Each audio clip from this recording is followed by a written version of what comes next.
which is currently ranging between 17 and 18% of total trade. This is a relatively low trend compared to other free trade areas around the world. Obviously, we're just starting out, so it's understandable that levels are low at the moment. But a major challenge leading to this low intra-African trade relates to bottlenecks created by inadequate infrastructure on the continent. There's no doubt in anyone's mind that the prioritization of infrastructure development will significantly boost both intra-Africa trade as well as international trade gateways. So, ladies and gentlemen, you may agree with me that creating a single large market will require, among others, a significant amount of quality infrastructure, of connectivity and integration across our continent. And this includes adequate quality of both physical and digital infrastructure, an efficient low-cost transport system to move our people and our goods, along with digital connectivity, are perceived as prerequisites for African countries to become competitive in the global market, and this is fundamental. So the infrastructure gap in Africa is estimated to currently stand at around $92 billion per annum. And this figure is expected to increase over the coming years as the developmental needs and priorities are exacerbated or coupled with the population growth. And Africa infrastructure deficit covers a very wide range of sectors, including, among others, energy, transport, ICT, and so on the continent. In addition, financing the sector is vital to realizing our dreams of intra-African trade. So now, in order to reduce this deficit, member states will have to accelerate the implementation of the 5% agenda for infrastructure in Africa, coupled with political support to address this physical infrastructure gap. Increased competitiveness in trade in services is also a critical component to boosting the development of trade infrastructure, such as special economic zones that will help to increase exports. Now, cross-border trade services trade offers an increasingly important avenue for integrating into regional and global markets, as is evident by global estimates that cross-border services trade accounts for approximately 23% of global trade, with developing countries accounting for 21% of that, so relatively high levels. Now, trade and services can also serve as an important catalyst for eliminating the barriers to trade through the formalization of informal cross-border sector, as well as increased efficiencies. Now, to identify the relationship and the impact of infrastructure and trade in services and achieve the broader development agenda of the AfCFTA, we need to increase investing in infrastructure, and in particular to infrastructure services such as transport, energy, and communication, as I mentioned, which are all critical for industrial development of the service sector. Africa's infrastructure deficit and the diversification of productive capacities across sectors have a direct impact on trade that has led to supply chain challenges. This is particularly evident through the last year or so with the pandemic, where our supply chains were radically compromised, and it had a severe implication on trade. However, we do continue to see tremendous increases in road, rail, and digital infrastructure to support the trade and services sector, and this is obviously key for Africa's development.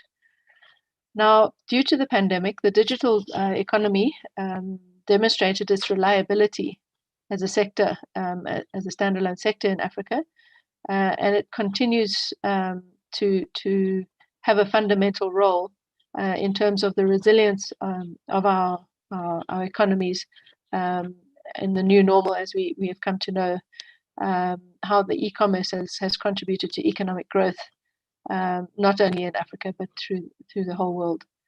Now, this sector requires significant investment, again, in order to provide adequate infrastructure that is required to support trade and services. Equally, as we build appropriate infrastructure for this sector, it's critical to start developing regulatory frameworks an enabling structure that will support trade in services. This will require the mutual recognition and further implementation of the AU protocol on the right to establishment for it to be effective. Now, I think this discussion, as I've mentioned previously, comes at a critically important time, and so the discussions in this session will really help to drive forward, hopefully, identification of challenges and solutions to the key issues that we're facing on the continent, and also to open up further opportunities that may be inherent in terms of entrepreneurship, job creation, economic development, and so on. So, colleagues, with these few remarks, I declare this 16th session of the 6th PEDA Week open, and wish our speakers and participants a very fruitful discussion, and all the best for the successful conclusion of this session. Thank you, Madam Moderator. Over to you. Thank you, Madam Benis, for the opening remarks. Indeed, trading services is a catalyst in development of trade-related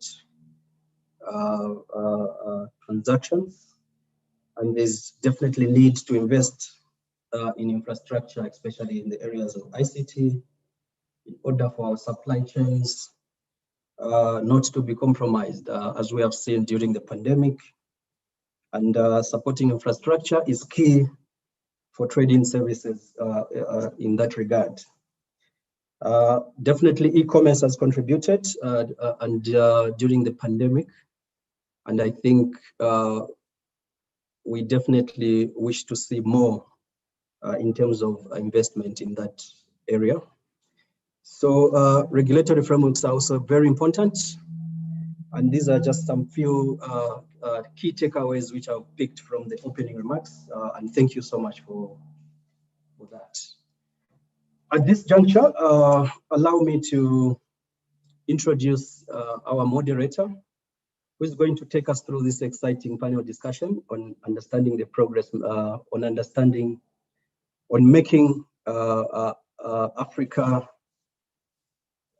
making the AfCFTA work for Africa's development by focusing on infrastructure and trading services. And our moderator has done some research in areas of international trade. She has done some research in competition policy, industrial development, and Africa's integration agenda. She has a special interest and commitment to capacity building in the trade arena, and she designs and delivers academic and tailored short courses on broad range of related topics, such as investment, competition policy, and industrialization. She also currently serves on the WTO as chair of the advisory committee and also a member of the Committee for Development Policy of the United Nations Economic and Social Council. Please join me in welcoming Madam Trudy Hazebeck, the Executive Director of Trade Law Center, TRALAC, popularly known. Thank you so much, Trudy, for joining us. You have the floor. Thank you so much, Vincent, and also great thanks to Bernice for those opening remarks. Ladies and gentlemen, it's a great pleasure to join you this morning. I have two colleagues with me, and I'll briefly introduce those before I make some opening remarks for this important discussion. We have Etiel Chibira. He is Senior Manager, Research and Project Management from the Cross-Border Road Transport Agency in South Africa, based in Johannesburg. And John Stewart, he's a TRALAC Associate, working on international trade, regional integration, and in particular on digital economy issues. They will be joining me shortly. To situate our discussion on making the AfCFTA work for Africa's development, the links to infrastructure and trade and services, I have a very brief presentation that I would like to share with you, and then each of my colleagues will do the same. And meanwhile, we invite you to post any questions or comments that you might have in the chat room, and we look forward to a very interesting discussion. I think, as Bernice reminded us, of course, the infrastructure deficit in Africa across a range of different infrastructure areas is well recognized. Particularly important, of course, during the recent and the ongoing shock of the pandemic, we have realized how important and increasingly important digital infrastructure is going to be. So the digital divide, which has impacted, for example, the delivery of healthcare services, educational services, has been noted, particularly across the African continent. So this divide is something which is now very much part of a broader discussion about improving our infrastructure capabilities to take a look at structural transformation of Africa's economies, development of productive capacity, and of course, promoting intra-Africa trade. We've linked this discussion very much to the African Continental Free Trade Area. And this is particularly important. This is a very ambitious attempt to integrate the economies, the markets of the 55 member states of the African Union. It is a daunting task. Integrating unequal partners is complex, time-consuming, and very, very difficult. And it's no wonder that the agreement actually speaks about progressive liberalization, reminding us that this task is going to take time, commitment, and significant resources. I'll start by providing a brief update on where we stand on the African Continental Free Trade Area, the negotiations, and the implementation process. Then take a look at the link to infrastructure and specifically the trade and services agenda.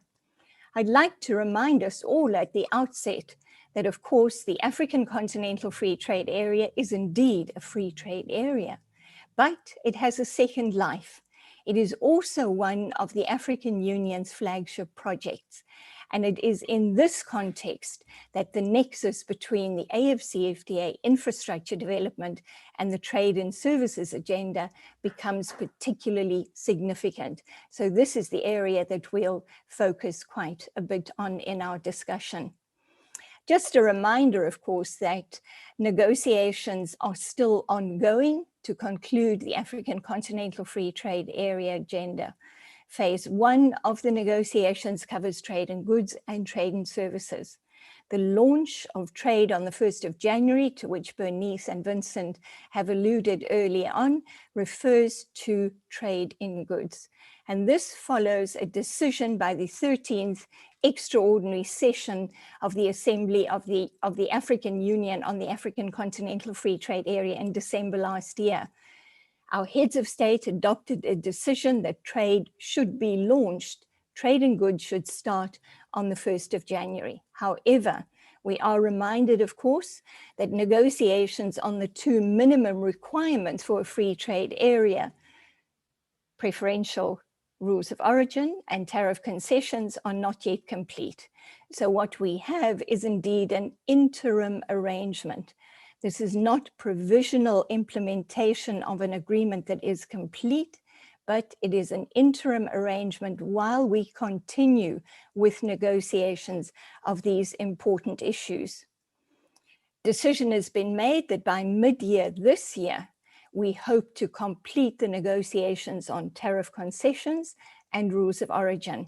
But meanwhile, trade may begin under this interim arrangement, which effectively means that the applicable tariffs on this interim trade stage would be the tariff offers that member states have made so far. And some of the rules of origin negotiations have been completed, but of course those for rather sensitive products such as clothing and textiles are not yet completed. The second track of phase 1 negotiations deals with trade and services. And member states are working on specific commitments for the 5 priority services sectors. And here we find 2 of the sectors on which we will focus specifically today: transport and communication. The other priority services sectors are financial services, tourism, and professional services.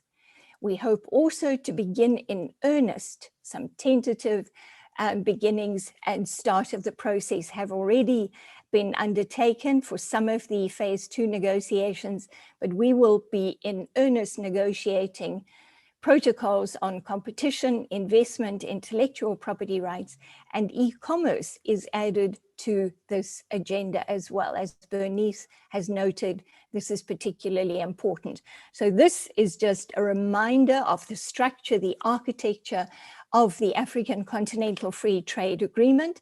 In green, we have phase 1, protocol on trade and goods. Many of the annexes are complete, but as I mentioned, tariff concessions and rules of origin are still under negotiation. For trade and services, which is particularly relevant for our discussion today, schedules of specific commitments, frameworks on regulatory cooperation are still under discussion and negotiation. Here is phase 2, as I have mentioned, a particularly important one to complete the African Continental Free Trade Area agenda. This is the status of signature and ratification of the agreement. We now stand with Malawi's very recent, in the last few days, ratification of the agreement at 35 of the 54 member states that have signed the agreement have now ratified the agreement. Then, of course, a lot of work starts at the member state level. Just a reminder also that our regional economic communities and the trading arrangements, free trade areas or customs unions, as the case may be, will continue to exist. So the African Continental Free Trade Area adds a new agreement to this collection of existing agreements. This is the point I'd like to emphasize. In addition to being a free trade area, the AfCFTA is also a flagship project of the African Union. And here we see the important linkages to the infrastructure development agenda of the African Union. We see, for example, the Program for Infrastructure Development for Africa, PIDA, boosting intra-Africa trade, the Agricultural Development Program, the Accelerated Industrialization of Africa. These are all part of the broader development strategy of the African Union, Agenda 2063.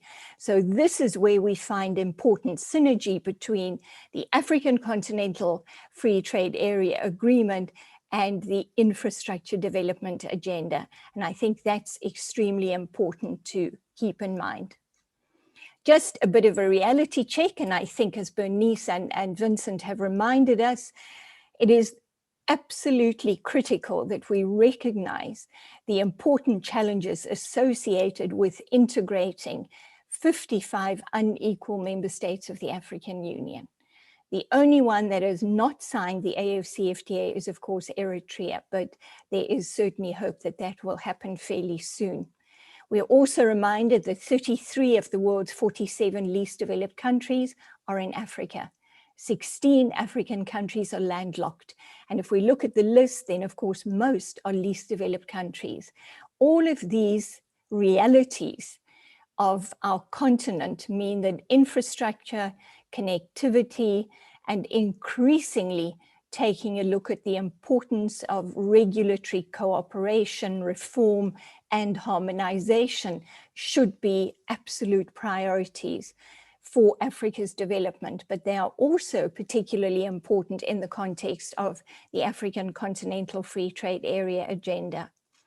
We are reminded by numerous studies from the World Bank and also many, many institutions on the African continent that non-tariff barriers, and these include regulatory issues, unharmonized regulation and key infrastructure services and other services sectors too, really create important impediments to integration, to the establishment of cross-border economic value chain linkages, and to promoting intra-Africa trade. Transport costs on the African continent, recent study undertaken under the auspices of UNECA indicate that as much as 40% of the final price of a good could be contributed to by transport costs. We note, of course, and Etienne will remind us about this, that more than 80%, in fact, for some years very much more, of intra-Africa trade is transported by road.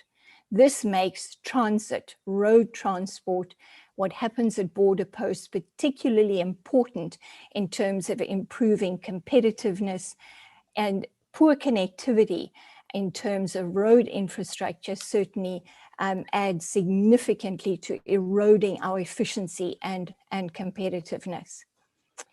Very important, trade and services is absolutely essential to the improvement of trade and goods on the continent. A key case in point is South Africa. South Africa's first mover advantage in terms of key sectors such as logistics, transport, retail, wholesale, distribution services has been instrumental in moving South Africa's goods to its final market destinations, mostly in Eastern Southern Africa, but increasingly across the continent. So the connection between trade and goods and trade and services is particularly important. We also have to recognize that movement of persons is particularly important. And again, during COVID, we've seen what border closures, what COVID testing at border posts can mean to the interconnections in terms of our transport and development corridors for moving goods, for example, from some of the regional powerhouses, Kenya and East Africa, South Africa and Southern Africa, to other markets in the vicinities. Very important also that we take into account the lessons from COVID. I've mentioned the digital divide. This has been extremely important in terms of limiting access, for example, to online educational services, as schools, universities across the continent have been closed, some for extended periods of time. The links, explicit links between the AfCFTA and the other flagship projects, these are essential to make the AfCFTA work for Africa's development. The AfCFTA will succeed if African countries are able to expand and diversify their productive capacity, if they are able to leverage the provisions in the annexes of the AfCFTA that deal with the broad trade facilitation agenda, improving customs and border posts, reducing the paper documentation requirements, which are still very much a feature of trade facilitation and border management across many of our border posts. So trade facilitation links very, very much to the flagship projects, boosting intra-Africa trade, and also PIDA, the Program for Infrastructure Development. Regulatory reform, cooperation, harmonization, extremely important, not only to trade facilitation, but improving the possibilities for cross-border value chain development. So again, very important, linking the regulatory agenda, domestic regulatory reform, regulatory cooperation and harmonization to the infrastructure development agenda.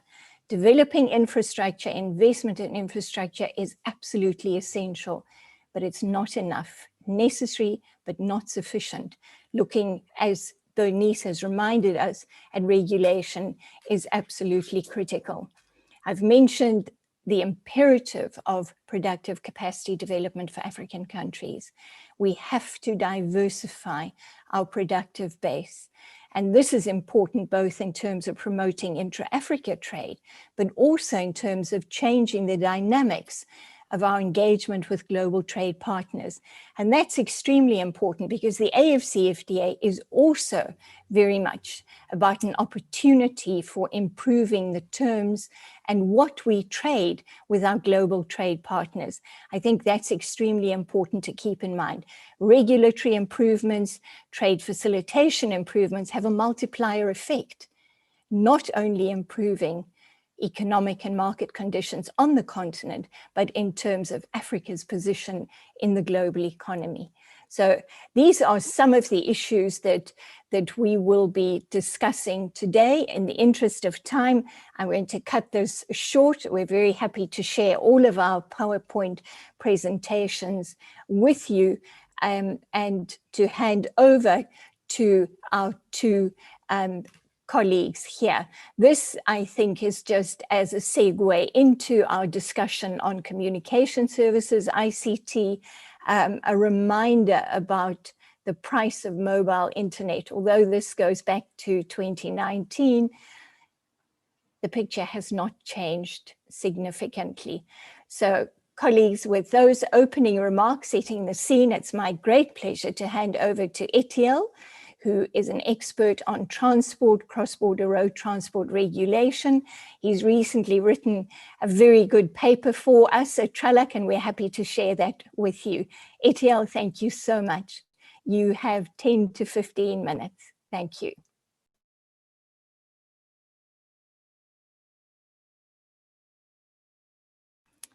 You're on mute, Etiel.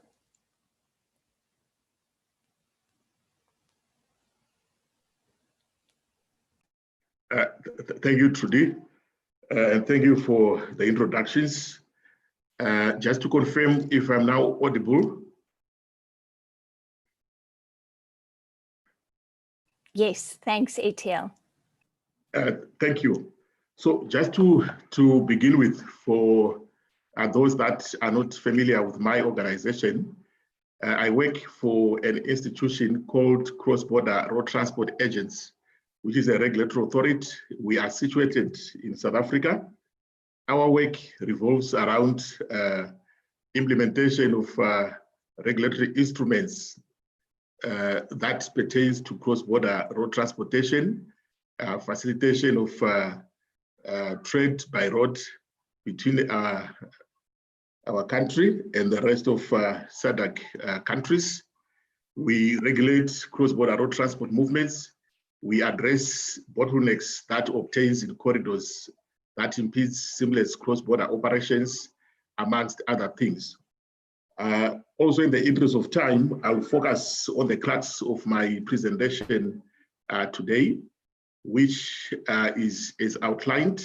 I will cover the regulation of cross-border road transport in the region, which most of you, as you are familiar, is more or less what obtains in the other countries across Africa. The regulatory issues emanating from the regulatory framework that affects cross-border road transport movements, and by so doing also affect trade flow between countries in the region. I will then look at the impact of the regulatory issues with respect to the objectives of the AfCFTA, and thereafter I will look at some recommended interventions. Like Trudy has already said, this presentation is based on the paper that we published recently, which we think is a very good collection of the issues that are holding back trade on the African continent, at the same time with respect to interventions that can be implemented to deal with those issues. This information is not so much information you are not aware of. Speakers before me have already highlighted some of the challenges that constrain intra-Africa trade and Africa's participation in trade at global level. We are all aware that Africa accounts for less than 3% of global trade, and intra-Africa trade is just about 16%. Other literature sources would quote anything between 16% and 20%, but the reality is that this is still very, very low. The reasons for this kind of poor economic performance are well documented. A lot of researchers, a lot of institutions in the trade value chain have done research.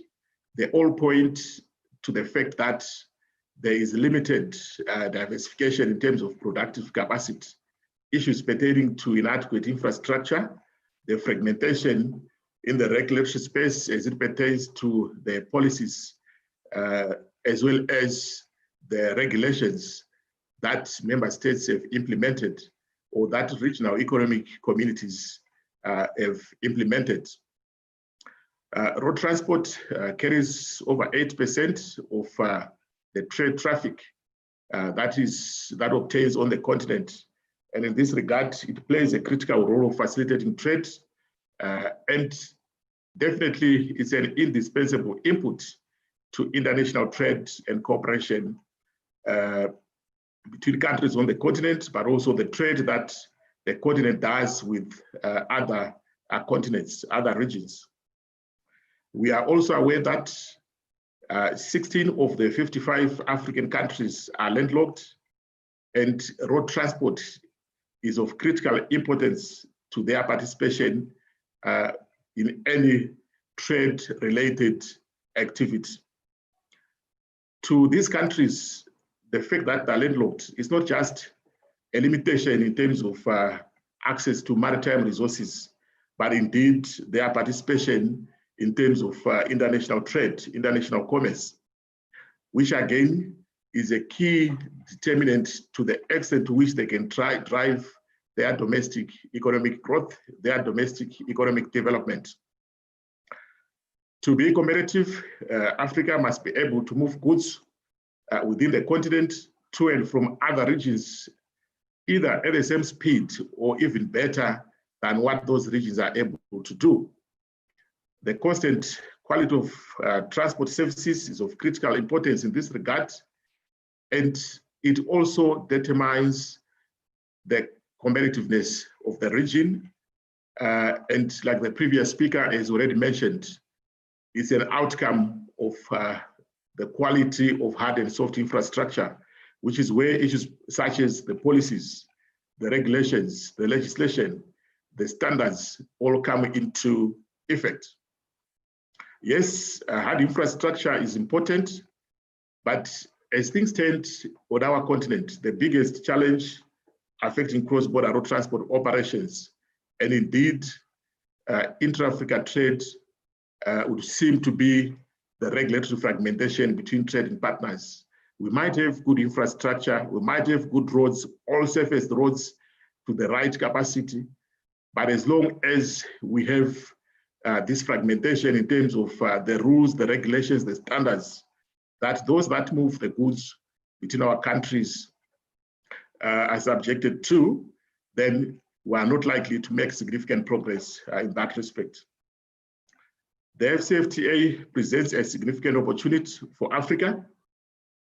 However, there is a definite need to ensure that we enhance the performance of the cross-border transport system with a view to achieve and to make it able to facilitate efficient cross-border movements, seamless cross-border movements, cost-effective transportation of the goods and services that we trade. Given this background information, it is therefore of critical importance to address the regulatory issues, the regulatory fragmentation in the environment which currently obtains on our continent, with a view to ensure that we address effectively the fragmentation that obtains. Without doing that, it will be difficult for us to move forward with respect to facilitating a trade. Just to give more information with respect to how cross-border transport is regulated across the continent. We know that it is regulated through a number of instruments, which could be protocols, which could be treaties, corridor-based agreements, bilateral road transport agreements. And the intention of these instruments is to establish an efficient, reliable, dependable, and cost-effective transport system anchored by operations that would then be able to facilitate sufficiently trade flow between the countries In so doing, also facilitate regional integration and socio-economic development in respective countries. These instruments were established, ratified, signed off with a view to regulate the transport market, to enhance performance of the cross-border transport system, to improve corridor performance, but also ultimately to ensure that trade flows are much more efficient. In reality, these countries concluded standalone instruments, multiple instruments, which instruments are also not necessarily aligned. They vary in scope, and depending on the finer details, some of them create regulatory barriers to cross-border operations. On the ground, the transport operator has to adapt to multiple requirements which vary between countries, the country of origin, the transit country, the destination country. The resultant effect is that all these factors affect the supply and cost of freight transport services between countries, but also the performance of the transport system itself, as well as trade and regional competitiveness. While these countries, on one hand, they have all these multiple agreements, multiple instruments which they have concluded, either at bilateral corridor level or at regional level. At national level, they also have various instruments that have got an effect on how cross-border transport is regulated. There are those that speak to cross-border road transport, which prescribes issues pertaining to market access, administrative procedures, requirements, the permit systems, measures to control supply and demand. Those that are inward-looking pertain to road traffic, and they look at all aspects as it pertains to vehicle standards, equipment on vehicles, and many other matters, including vehicle axle loads, amongst others. So ultimately, the whole idea of coming up with these instruments for individual countries is to enhance sanity, to control the conduct of those that utilize the infrastructure, that utilize the various opportunities that are created as a result of these regulatory instruments. However, although they've all noble and very good intended outcomes, reality on the ground, because of the disharmony, because of the fragmentation, because of the non-alignment of the final text of these regimes, they end up also creating unnecessary NTBs, which affect the performance of the cross-border transport system. They result in long transit times, reduced volumes of trade that are moved at any given point for any given section of the corridor due to the delays that emanate from the regulatory fragmentation. Indeed, this is also manifested through high logistics costs, which are realized on the ground. It is critical to note that these are the issues that are pertinent to sustainability of road transport operations, and they do directly affect trade flows between countries. Just to pinpoint the specific outcomes of these issues, which are emanating from the current regulatory environment. The first one, regulatory differences across jurisdictions. So you find that the regulations, the instruments between countries, they vary as indicated. So ultimately, we now have a complex mixture of unharmonized national instruments, bilateral instruments, multilateral instruments, which then result in regulatory inefficiencies, market distortions, uncertainties, and the increase in costs that are borne by the operator, are borne by the trader, are borne by the consumer. Unaligned regulatory regimes between trading partners, the basis and objective on which the regulatory and framework, the instruments in the country are based on, also vary. Some that are anchored on the need to restrict movement of foreign vehicles in their jurisdiction, balancing supply and demand, and some protecting the market for domestic transport operators. A lot of countries in this respect have also implemented quantity regulation as a means of balancing supply and demand. It comes with its own limitations as well as negative impacts on the environment. The administrative procedures, additional documentation required, restrictive conditions, and several penalties emanating from the actions or the non-conformity of the operator to the requirements which are actioned by the regulatory authority. Quantity regulation itself also limits competition, and in so doing also affects the quality of transport services that are eventually offered. Unharmonized permit systems. In this regard, the permit systems which are implemented by different regulatory authorities in different countries are based on different requirements, different standards, which the transport operator, the carriers, must then adhere to as they move in between countries. They are also not standardized in terms of their design, which limits the extent to which integration and exchange of critical information can be conducted. With respect to vehicle standards, the standards implemented in each country seek to define the minimum requirements which an operator should comply with before they can conduct operations. These are defined in each country's domestic legislation, which deals with national road traffic matters, which is not necessarily aligned to the regional instruments member states to any agreement concluded.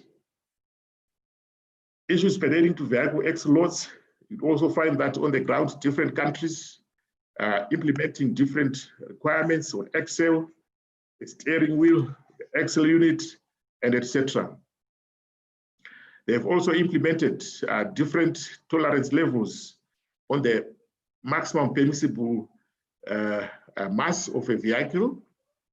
With respect to weight bridges, most of the weight bridges, yes, are located on the regional road network, but however, some are located further away from the network.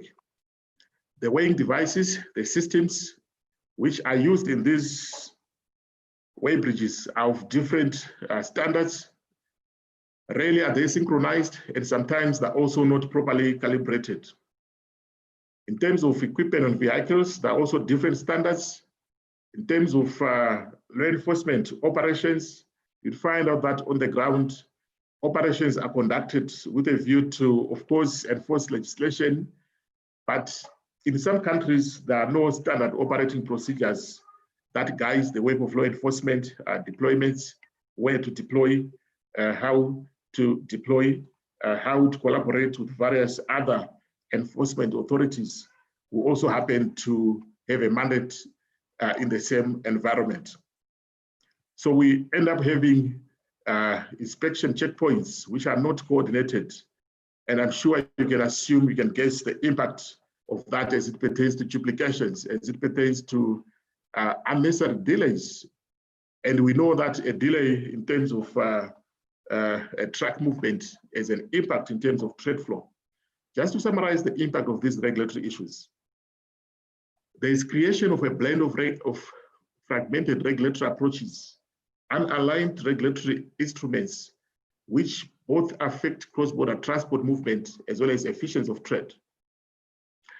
The transport operator, as they move between countries, they are then subjected to different requirements and standards, which although they would have been deemed compliant in their country of origin, as they move to the next country, to the destination, they might find themselves not compliant. Unnecessary complexities in resulting in inadequate or poor quality transport services, inefficient transport operations, as well as high logistics costs. They also create unpredictability in the operating environment. Again, with respect to the delays, the transit times, the penalties, and compliance costs between jurisdictions. They create market distortions owing to the regulatory approach, which is anchored on quantity regulation and inability for transport operators to access certain markets where demand could be existing. So ultimately, we have a cross-border transport system that is not able to effectively facilitate trade between the individual countries, but trade within the continent, as well as participation of the continent with respect to international trade. So ultimately, we have a regulatory environment that is not fit for purpose vis-a-vis achievement of the objectives of the AfCFTA. I will present to you a number of interventions that we are recommending to be part of the negotiations of trade in services. So they include the following: harmonization of regulatory instruments and regulatory regimes. And in this regard, it is important to note that the current instruments are likely to exist for much longer than now. And in this regard, it's important then to get these instruments harmonized in order to ensure that we address the current shortcomings. Migration to multilateral agreements, it is important to ensure that the whole continent, the RECs, start moving towards multilateral agreements and leaving bilateral agreements, which again have been associated with the limitations that I've just mentioned.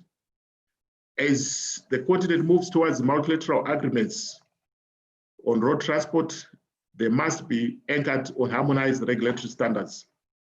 Harmonization of technical standards. So once agreement has been reached with respect to this migration that I've just mentioned, so it also becomes critical that member states in their domestic legislation looks at the technical standards that supports the implementation of the agreements to ensure that they are also harmonized. Harmonization of permit systems. It's important to ensure that the permit systems, the procedures that are administered on those permit systems, granting market access, as well as the technical standards are also harmonized. Not only will they improve the performance of the regulatory institutions, but they also improve the response, the ability of those that are regulated, the transport operator, to comply with the requirements.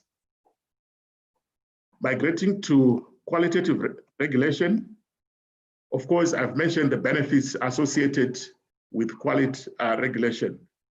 Experience elsewhere where this has been implemented proves that quality regulation improves the quality of transport services, improves productivity of transport services, and etc. Liberalization of road transport markets. The continent should move towards liberalizing market access for transport operators. And in doing so, we should harness the benefits of the harmonized standards that I've mentioned. And at the same time, the regulatory authorities' role should be more focused on managing the quality of the services that are rendered in a liberalized environment. With respect to cabotage, there is also need to start moving towards progressive liberalization to ensure that countries with a limited supply of domestic registered operators can also benefit from operators based in other countries. With respect to weighbridges, synchronization of weighbridges needs to be pursued, as well as calibration of the same. At the same time, the continent needs to start harnessing the benefits which are brought by new technologies, such as weigh-in-motion, which eliminates unnecessary delays and stoppages as vehicles can be weighed while it's in motion. Reforming regulatory institutions, there is need to capacitate, restructure, create dedicated regulatory institutions we need to move from a situation where we have this function being executed by line ministries who are more focused on policy and other strategic matters, to creating dedicated institutions who in turn are capacitated adequately through their respective mandates and the systems that they administer. This will assist in terms of agility, in terms of response to issues that affect cross-border operations on the ground. We need to have improved regulatory coordination and collaboration, not only between the regulatory institutions within one country, but also between countries. All these issues will enable and create capacity to address both real and perceived limitations, perceived bottlenecks that affect cross-border transport and trade.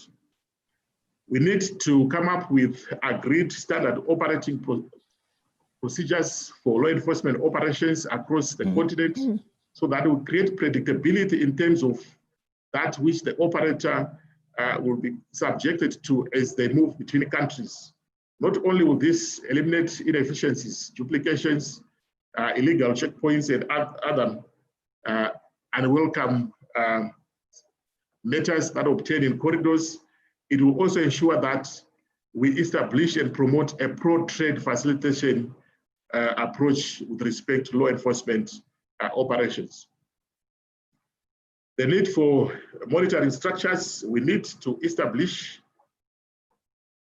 capacity to monitor implementation of regulatory instruments at national level in coordination with regional secretariats. There is also need to ensure that relevant structures, tribunals are established to deal with issues that pertains to disputes that may obtain not only between member states, but also between the transport operators and the regulatory institutions in other jurisdictions outside of their respective countries of registration. With that being said— 1 minute, please, ATL. Thank you. Thank you. With that, in terms of my concluding remarks, it is clear that regulatory fragmentation is the biggest NTB to cross-border transport, as well as trade between our countries on the continent. Addressing these issues is of critical importance for achievement of the AfCFTA objectives. It is my hope that some of the recommendations that I've shared will create certainty and predictability in terms of the regulatory environment, but also the conditions to which the transport operators are subjected in their country of origin, country of destination, and transit country. Overall, we should be able to create a fit-for-purpose regulatory framework for the continent, which will ultimately stimulate, enhance, and facilitate intra-Africa trade, participation of the continent in trade at global level, but also start moving the continent towards effective integration, which the common man on the ground will be able to attest to. I thank you. Thank you so much, ATL, for that comprehensive presentation. I would like to refer you to the chat room. There are a few questions directed to you already. Without further ado, ladies and gentlemen, it's a great pleasure to welcome John Stewart to make his presentation. Etienne, if you could stop sharing your screen, then John will be able to share his. Thank you so much. John, over to you. Thank you, Trudy. There was just a bit of a lag, but let me get to my screen. I think this is the one here. Yes. So if can everyone see that? Everyone able to see that's my screen? Yes, thanks, John. Okay. If you could make it a presentation, that would be great. Yes, it's strange. I did. Okay. Is that correct now, Trudy? Yes, thanks, John. All right, thank you. Yeah, it was. It sort of came out of it. Thank you very much, Trudy and ATL. My small contribution relates to the ICT infrastructure side of things. So it's a sort of quite a jump, whereas transport being a very traditional service type, we now move to quite a sort of one of the new services, or specifically the digital side of ICT. There's also the traditional communication side of ICT, and so my presentation attempts to address both of these. So to start off, just to set the scene, there's a very nice quote by Jeremy Hodara, the CEO of Jumia.com, which is the known as Africa's first tech unicorn. It's a continental e-commerce service provider, not continental as in all of the African countries, but in many West African countries. And what Hodara says is Africa's continental free trade area will positively impact the digital trade sector, since it creates huge potential for cross-border e-commerce. The quantity and quality of supply is very different from one country to another, presenting a wealth of market opportunities for online entrepreneurs. E-commerce platforms can also play a role in logistics and payment solutions to enable this cross-border trade. So what is at stake here is more than just being able to digitally roam or migrating our broadcasting to digital, but it's the creation of markets, creation of new markets, the opening up of opportunities for entrepreneurs, as it's called, the democratization of trade, the e-commerce facilities such as eBay and Alibaba have led to what's been termed these micro multinational small companies that are operated from a garage, or at least they start in someone's garage. And thanks to e-commerce platforms, they're able to ship right across the world. And so this is democratization because the barriers to entry to international trade have been lowered considerably thanks to these technologies. So this is really what's at stake for Africa, is the huge benefits from being able to be integrated into the digital economy. So I can't actually see the titles. Okay, that's interesting.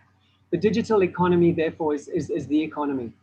So it's without noticing it, maybe without really noticing it, because it progressed, it sort of happens in the background. But really now we are living in a digital economy where if you're not online, if you're a business and you're not online, you really don't have a business. If you don't have an online presence, you really don't exist. And this is something that we need to be careful of in Africa, that we're not left behind, because we still have a high level of subsistence type entrepreneurship activities that are not completely do not entirely use modern communication technologies. They may use messaging, they may use groups and things like that are able to be used on smartphones, but digital trade refers to marketing and fulfillment, etc., all through online tools. So to leverage the potential of this digital economy, we need infrastructure. Infrastructure is the first and core requirement. Without being able to build your software, without hardware, you're not going to be able to build your software. You need to build your platforms on hardware. So the policy framework upon which this infrastructure is founded is therefore of key significance. If we want to leverage this digital economy for greater intra-African trade, we need to look at the way infrastructure is regulated and how policies are harmonized, being of major importance. So I'm going to draw an example just now with the European Union, which is a good example of a highly integrated bloc, and just a comparison with where we want to get to with the African Continental Free Trade Area. So this short presentation will look at the why and the how, briefly, of continental ICT infrastructure policy. Note, this is a massive subject, so we really this is in some ways a teaser, rather than being a cover-all. So firstly, you've heard about the digital divide, and Trudy touched on it in her presentation. Interestingly, in Trudy's presentation, she gave a map on the costs of access, of digital access.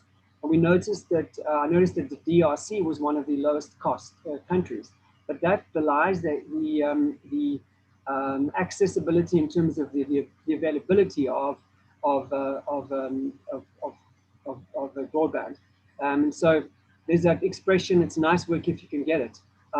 It's nice and cheap in the DRC if you can access it. And so that's what we need to look at, the costs, yes, but also the extent of rollout of hardware and how, to what extent that impacts on the digital divide.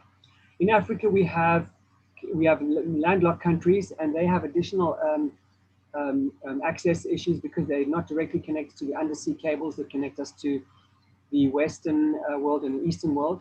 And so we generally have a lower broadband penetration.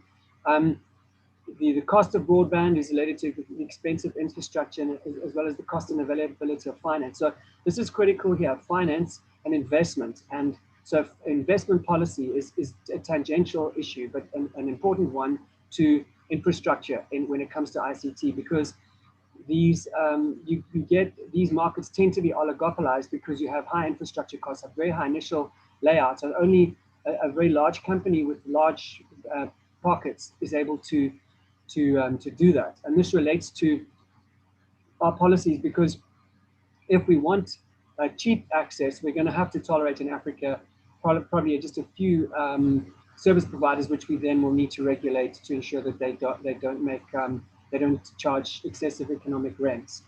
But if costs are high, if the cost of capital is high, and if infrastructure costs are high, we're going to have an ongoing digital divide. So we do see, if we look across Africa, we look at the figures, the investment into ICT is it's every year, it's either the highest or one of the highest forms of infrastructure investment. So the money is going in, but to leverage continental benefits, in other words, so we don't just have benefits located in certain countries, the larger countries, the more digitally online countries, we need to pay attention to how you regulate this infrastructure and how you harmonize. So my next slide.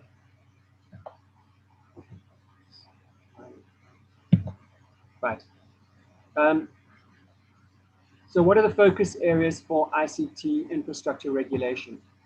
Firstly, cross-border spectrum. Now, spectrum refers to the range of frequencies that are used for wireless communication. And this falls under your existing communications legislation.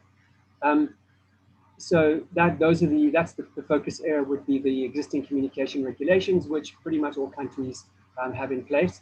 Then secondly, towards universal access, as we've been talking about, if we're going to bridge the digital divide, we need to look at universal access, moving away from this rural-urban divide. I've got a block in my screen. Please move this window away. Sorry, I've got I'm going to try and do my presentation with some Zoom thing sitting in the middle of my screen. I'll see if I can go. So I'm sorry, I skipped a few pages there. I'm just going to try and get back. All right. Thirdly, am I on the right page now? Let me just see. Yes. All right. I think there's some bug with Zoom where I've got something sitting in the middle of my screen, but I'll try and work around it. Can IT assist, please?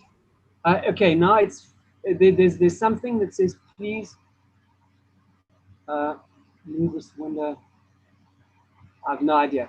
Every time I click on it, it changes my slide. So I tell you what, I'm just going to try and work with it, and I can see most of my presentation, so I'll just try and work with it. All right. So thirdly, cybersecurity. Cybersecurity is simply the protection of online users from having their accounts hacked, having their bank accounts emptied, having their data removed or used without their permission. And this is a new area, and policies are still under development here. So unlike communications, policy and regulation, cybersecurity is a relatively new area. The advantage is that the developed economies have already had to deal with these issues for quite some time now. And so we do have an example of, there's plenty of examples of regulatory frameworks that can be adopted here. Fourthly, cross-border interconnection. These relate to the costs of interconnection, roaming facilities and access. These fall under existing communication regulations. And then fifthly, the analog to digital broadcasting migration, that falls under communication regulations. This is quite important because entertainment is one of the largest growing digitally delivered services. It's really huge. And we have one large entertainment South African company. It's MultiChoice, which has a presence in quite a few African Anglophone African countries. But if Africa is to leverage the benefits of this huge market that has seen the growth of service providers such as Netflix and now Disney going into that area, then we will need attention to digital broadcasting migration, which some countries have fallen behind on. So what is the process of harmonization? Well, firstly, development and adoption of harmonized continental ICT policy. Secondly, the development of the harmonized ICT legislation. Now, I'll talk a bit about this when it comes to the transposition of legislation and regulations. But policies are one thing, because policies are not law. Policies are really the guidance or the framework into which law or around which law is drafted. So when it comes to legislation, that now is a much more concrete, and that obviously needs the way that's transposed is obviously important, and I'll touch on that just now.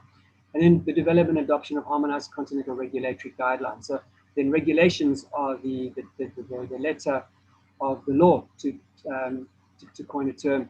And again, the way in which these are transposed to national is quite key, and I'll present two options for that in a forthcoming slide. So why should we harmonize? Well, firstly, we need to harmonize the use of spectrum because you can get what are called spectrum clashes. So in other words, one frequency band that is used for GSM cellular, which is cellular phone, may be used for RF radio frequency communication in a different country. Certain radio frequencies are standard throughout the world, such as those that are used for air travel. From one country to the next, the same frequencies are used to communicate between aircraft and the ground.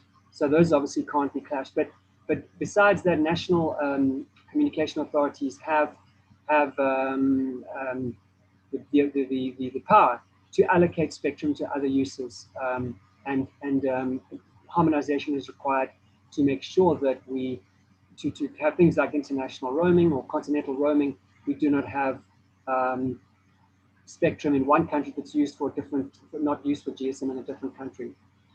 So one is also able to use the same relay equipment, and my point relating to investment and the high cost of capital when it comes to many African countries. Many of our countries do not have investment rating with the international ratings agencies, and so the costs of capital equipment are quite high, and therefore, if we're able to harmonize, we can replicate the relay equipment in one country to a different country. That will reduce cost.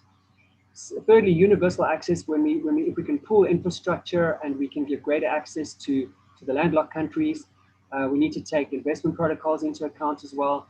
So that we don't have competitive investment protocols, but that investment protocols, so that the more advanced countries do not monopolize all the investment, all the capital, but that there's a clear logic that a country like Burundi or the DRC are further back and left behind in the digital economy, are able to access finance to invest in this expensive infrastructure.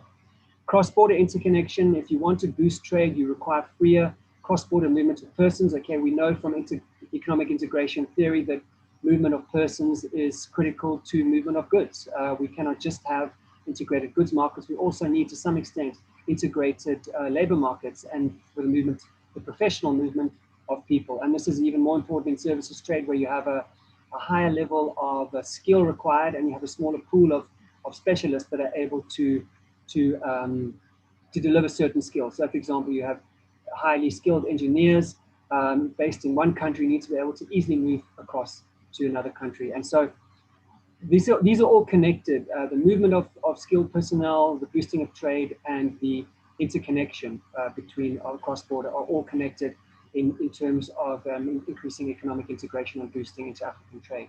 And finally, digital broadcasting. If we allow harmonization, we get more modern and efficient technology, and we can have the cross-border operation of service providers. The entertainment market has already been divided up globally. I mentioned service providers like Netflix and Apple and Disney. And if Africa wants to develop its own service providers that focus on African content, we must have harmonized digital broadcasting standards. If we compare the situation in Africa with the EU, and I added a slide, sorry Trudy, this was a slide I added subsequently. A regional economic community such as the EU was well integrated before the digital economy rose, which is seen as around the 2000s. And so policies could be developed around integration of, around existing integration of goods and services markets. So there's a very high degree of inter-industry trade in the EU, and ICT service providers were able to begin to operate cross-border, and competitive pressures ensured efficient supply. But by contrast, the AU was not integrated before the digital economy. So ICT infrastructure and its policies were developed in isolation to some extent with individual country needs. And this is why we need now to actively harmonize ICT infrastructure policy in a process that's managed at the Continental Authority at the AU level. So there are two approaches to transposing these frameworks once they've been developed. The AfCFTA could adopt binding directives to be transposed to the national frameworks of member states, or the AfCFTA can devise a model ICT bill and then require member states to follow this as a guideline in updating their respective regulatory frameworks. So these are non-binding guidelines, and this is probably more in line with the other approaches or the approaches in other sectors that have been taken, where you at least allow a transition period. You recognize that we do have non-harmonized, both non-harmonized regulatory structures and non-harmonized infrastructure, and we allow that process. So the first phase of the process involves developing the policy and the regulatory frameworks in conjunction with the member states as a negotiated deliverable. The second phase is national implementation of policies and regulations. So that's very much a phased approach with an agreed project timeline. And if we look at prior experience, so certain of the RECs have experience with this already, with harmonizing their frameworks to regional guidelines. Some of these member states struggle to harmonize, or they experience lags in implementation. And so, as with, say, the trade facilitation process, technical and managerial assistance may be required. So if we come to our conclusion, ICT infrastructure policies and regulations are a critical driver of successive entry into the digital economy. If Africa is going to come fully on board into the digital economy, and we want to reduce the digital divide, we have to address these regulations and these policies and harmonize them. If we look across Africa, policy and regulatory frameworks differ in respect to all of those aspects: spectrum, access to broadband. We have some very uncompetitive market structures. As I said, it lends itself to oligopolistic structure, and that needs to be carefully monitored that we don't get sort of crony relationships established, and the consumer ends up paying high prices for access. Cybersecurity, cross-border interconnection, and analog digital broadcasting adoption. If we want to finally, in order to boost inter-African trade, services are key. As Trudy has mentioned, services lie behind. They are the value add into actual merchandise and into other services. And therefore, if we adopt a continental-wide approach to services development and management, this will in turn boost services growth and the trade in services, and in turn, merchandise trade. I thank you very much and look forward to any comments later. Thank you so much, John, for your presentation, and thanks to Etiel as well. We have been trying to answer some of the questions that have come through the chat room. There's been quite a lot of reference to the tripartite transport and transit facilitation program. Etiel, would you like to say a few words about that?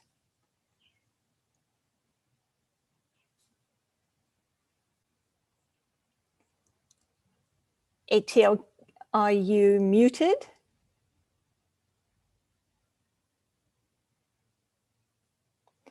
John, there was one question for you while we wait. Just to Etiel, there we are. Sorry. Go ahead. Oh, yes, I was muted. Thanks to our participant who raised reference to the triple TFP. So in essence, the triple TFP is one of the specific interventions, the specific vehicles that we should recommend, encourage towards achievement of harmonizing various specific standards harmonizing regulatory practices across the continent. My recommendation is that program will need to be elevated to beyond the EAC, COMESA, and SADC for us to realize the full benefits and potential of that as a specific intervention with the specific supporting standards that have been designed to harmonize EAC, COMESA, SADC. So in essence, we need to consider that as one of those specific interventions. The scope and breadth of that may need to be reviewed, expanded to cover elements which speaks to permit systems, for instance, as I have presented in terms of the design architecture, in terms of the procedures administered when we administer the specifications set in the TTF PMC BRTA standards, model laws, which yes, should be domesticated. So it's one of those programs which we should seek to support and expand across the continent. Thank you. Thanks so much for that, Etiel. John, any comment on the contribution from Vincent? The cost of network or telecommunication infrastructure in most African countries is largely not liberalized yet, and the need to liberalize is indeed now. Any comment on that? Yes, Judy, as we even see in South Africa, there was a real fight to bring down costs, and this fight is actually ongoing. We recently had a fight to that data that people purchase should not expire. I mean, these are just basic things. The problem is because of the very large investment that's required into in ICT infrastructure, the markets lend themselves to just a few service providers. And that's something we can't get away from. It's like the air transport market, maybe or possibly a bit worse. And so you get these oligopolized markets, you get these businesses who are inclined to earn economic rents and who don't want to give up their economic rents. When they do, they have powerful shareholders. And as well, we also have connections with government. So we see in Africa especially, this is something that needs to be addressed, where we have large companies that are connected to government and enjoy to some extent protection. So the gains that have been made in South Africa have been very hard won against these large oligopolized industries. And I think we just have to be prepared for a fight. But I think the nice thing about having the, if you like, the authority of an African level, a continental level authority, is that one can implement, one can scrutinize market structures at the continental level. So one can compare the costs of access in one country to a different country, one can compare the market structure, and then that needs to be addressed.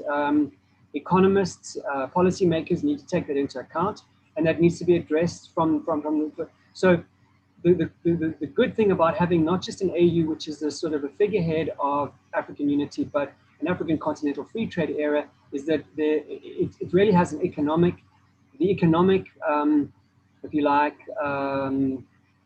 foothold becomes stronger, and therefore policymakers need to start taking into account those continental-wide regulations, those continental-wide prerogatives. If a particular country has very high network and access costs, they need to justify that. Do they need technical assistance? Are they using outdated technology? Can the World Bank help? The World Bank is involved in infrastructure rollout in the developing world, provides assistance. There's financing that can be obtained internationally. So I don't think going forward into its next decade, there's any excuse for high access costs, especially in urban areas. Yes, rural areas in certain countries that are very, very large, such as and very geographically challenging, such as the DRC. It's understandable why rural access is a problem there. But in urban areas, then there should be no excuse going into this decade for high access costs due to uncompetitive market structures. So yes, the policies and the regulators must address market structures, uncompetitive market structures. This is actually a speciality of Trudy. Trudy knows this area very, very well and served in this area in South Africa. So if you want to add anything, Trudy, as well, you know more about competition policy than I do. John, thanks very much for that. On the competition policy front, I think, colleagues, important to remember that phase 2, which covers competition, investment, and intellectual property rights, the level of ambition is to cooperate. So rather than have a set of legally binding instruments and potentially the establishment of a continent-wide, as far as the AfCFTA stretches, binding rules and eventually perhaps a continental set of institutions. This is not where we're aiming at this stage, and I think that's extremely important. But it is perhaps a stepping stone towards ensuring that we develop these areas of policy and governance across the continent, because in all three areas, there's an enormous amount of work that still needs to be done. Many African countries still don't have a national competition policy law or institution, for example. And when it comes to intellectual property rights, again, an increasingly important area. And that, I think, is again an area where very important work at national level has to take place. But what we can do is perhaps to take a look at some of the trade agreements, recent trade agreements concluded, for example, in Southeast Asia, where again, there is enormous diversity. And dealing with the diversity, what we do find is that there are annexes which include, for example, specific time frames and specific commitments on capacity development. We find also in the, what we used to call the Trans-Pacific Partnership Agreement, the comprehensive and progressive partnership for the Trans-Pacific region. For a country like Brunei Darussalam, there's a specific annex on competition policy which says within 10 years, we will assist this country to develop its capacity. So there are a lot of lessons we can learn. And in fact, the point is that we have a long way to go in terms of our negotiations on the AfCFTA, trade in goods, tariffs and rules of origin, work to be done there, much more work to be done in the trade and services area. Pierre Sauvé was asking questions about the state of the negotiations. A great deal of work needs to be done. There are 5 priority services sectors. Member states are working on making offers of sector commitments, and then the process of negotiations starts in earnest. And that has a long way to go. So there's a great deal of work still to be done, but that means there is also an opportunity for capacity building, for support, and for infusing this process with perhaps some new thinking about some of these issues that Etiel and John have raised as well. Let's just have a look if there are any other questions. Etiel, you have answered Aino's question. That's the reason why most of us have been working on solutions, and we all need is a platform to pitch them instead of starting from scratch without having the opportunity to revisit what is already in place and what can be extended across borders. I think this is a reminder again that there are so many initiatives also at regional economic community level that we need to build on. The acquis is an important principle in the AfCFTA, but what exactly it means, we're not quite sure, because in fact, it's not defined in the agreement. That's a little bit different from the tripartite free trade area negotiations. In that agreement, the principle of the acquis is specifically defined in relation to the tariff negotiations and the tariff regime. So it really is for us to take some of the lessons, the experiences, for example, in the East African community related to mutual recognition agreements. So when the Common Market Protocol was negotiated, implementation started, recognition that the issue of mutual recognition had not been effectively addressed meant we went back to the drawing board, and there has been some interesting work that has been done there. So I think there are a lot of experiences that we can build on and learn from. And the window which exists in the AfCFTA right now is an important one. We should not waste that. But we also need to keep in mind that at the end of the day, the AfCFTA is a member-driven initiative. So the member states will decide how much and how far they will go in terms of the commitments that they are prepared to undertake. The other point, and I think this is really important in terms of the implementation phase, implementation takes place predominantly at the national level. And one of the hopes that we have as TRALAC is that the potential for improvements in governance at domestic level, trade governance, administrative justice, and many of those broad governance areas, we are hoping that the AfCFTA may be able to prompt us to improve trade and more general governance at national, regional, and also at continental level, improving customs and border management, for example, adopting digital trade solutions. These are all small contributions that can incrementally improve the state of governance and specifically trade governance on the continent.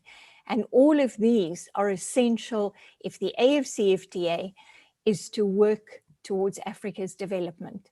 So, ladies and gentlemen, I'll have a quick look if there are any other issues that have been raised in the chat room. John, Etiel, please have a look so we don't miss any comments there. And ladies and gentlemen, I'm then very pleased to hand over to Vincent for the final word of the session. But thank you so much from our side for joining us this morning for this very important and interesting discussion. Vincent, over to you. Thank you very much, Trudy. Maybe before we close, there's a hand in our audience from Mr. Zongli Zhu. Maybe we can give him an opportunity to ask a question, and then we can close. Sure, absolutely. Linda, can you unmute him?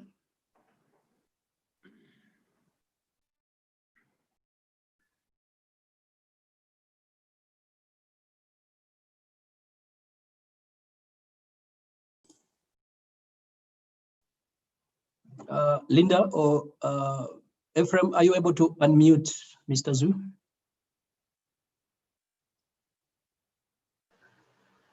How about now? Can you hear me?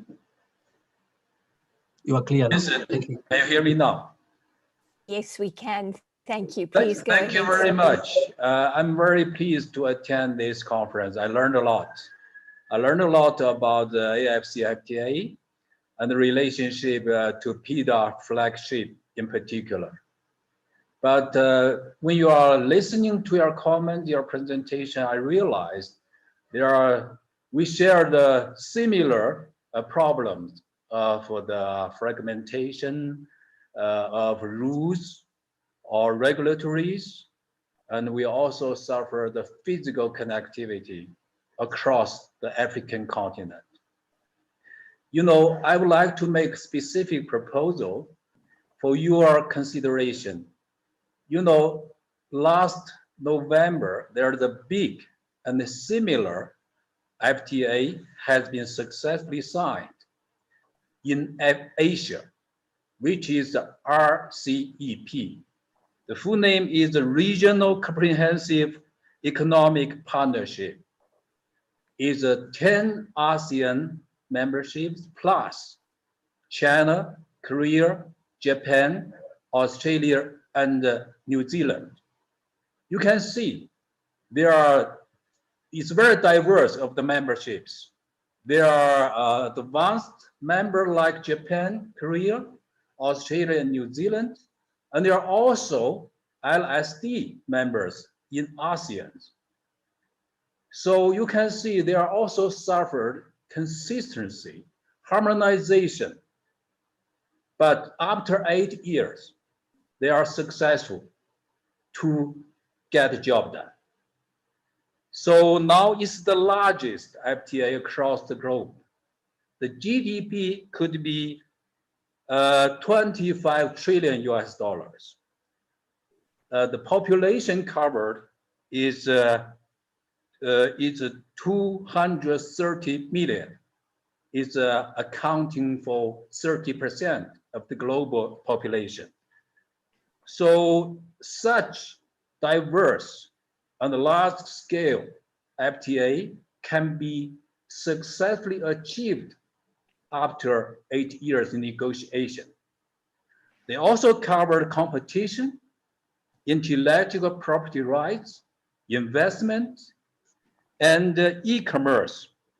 So all of this can provide a lessons or experiences for AfCFTA to learn.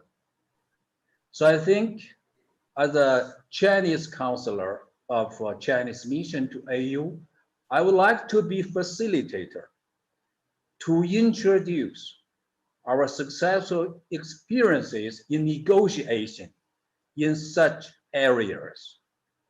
So I think AfTA has been signed and adopted by 35 member states, but how to make sure such ambitious FTA successfully implemented, there are a lot of work to be done. But one way we can make progress is we can learn from the existing and successful experiences in the other regional FTA, like RCEP. So I would like to be facilitator to support the AfTA to be successfully negotiated in the second phase and successfully implemented after it is signed. Thank you very much.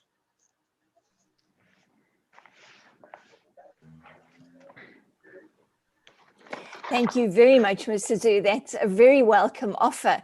Indeed, the RCEP very recently concluded, in fact, also demonstrates and includes how unequal partners may find the necessary compromise to achieve a mutually beneficial trade and integration arrangement. And so I think there is a great deal that we can learn from you. Thank you very much for that very kind offer. Ladies and gentlemen, it's now my great pleasure to draw this session to a close. Thank you very much for participating. I think this is an extremely important topic for us to take a look at. The AfCFTA is Africa's integration initiative at the continental level. It recognizes, the agreement states very clearly, that we will make progressive liberalization a priority, and there will be successive rounds of negotiation. So for example, when it comes to trade and services, of course, we have 5 priority services sectors. In the opening remarks, Bernice reminded us of the importance of energy and energy-related services. This, of course, is absolutely essential when we're talking, for example, about digital infrastructure and digital services, communication services, and so on. We're preparing, I'm sitting in Cape Town, where I'm calling in from today. We're waiting for load shedding. So the issue of energy security, reform in the energy and energy-related services market across the continent is an absolute priority. Means, therefore, that under the AfCFTA, the trade and services agenda will expand as member states bring requests for further sectors such as energy, energy-related services to be added. But they may well be interested in the areas, for example, of distribution and other services too. Infrastructure, I think, as we mentioned, Bernice and Vincent mentioned this morning, we understand, we know the priority for infrastructure services development. It's necessary, but not sufficient. The policy, regulatory, institutional architecture to ensure that the services associated with the infrastructure are available in reliable supply, competitively priced, is extremely important. And this is where the issues of regulation, cooperation, harmonization are obviously extremely important. Infrastructure services, many of them are inputs into all economic activity. So this, for Africa's transformation, is an absolute prerequisite. So keeping in mind that we do have a window in the AfCFTA to bring more issues to the agenda, to expand and adopt new protocols as the agreement provides, is an opportunity that we should take advantage of. So with those words, thank you so much for joining us this morning, and we wish you well and enjoy the other sessions that are still on the PIDA week agenda. Thank you so much, Vincent. Over to you. Thank you very much, Trudy, and thank you for the closing remarks. As you have put it right, we still have a lot of sessions, and you are still welcome to participate. We just want to thank all the participants for attending this session, and the participation was overwhelming. We thank you so much.